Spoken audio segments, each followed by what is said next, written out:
senlarning hammang o'z ahli ayoling fohisha bo'lishiga rozi bo'lgan dayussanlar.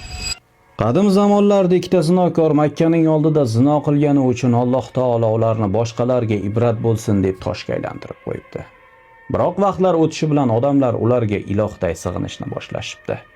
Afsuski, arablarning johiliyat davri bugun ham takrorlanayotganga o'xshaydi. Bugungi kunimizga bir nazar tashlaylik. Bugun ham fohishalar e'zozda ularni millionlab odamlar kuzatishadi. Dunyoning eng so'nggi matahlari ularning qo'lida, kazo boylar va amaldorlar ularga sig'inishadi.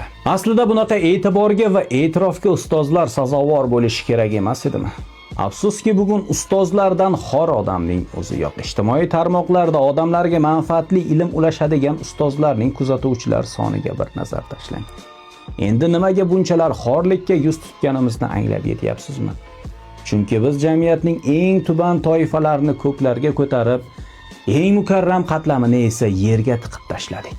Shu o'rinda har doimgi so'zim, fohishalarni qo'llab-quvvatlayotganlar, ularning ijtimoiy tarmoqlardagi sahifalariga obuna bo'layotganlar hamda like bosayotganlar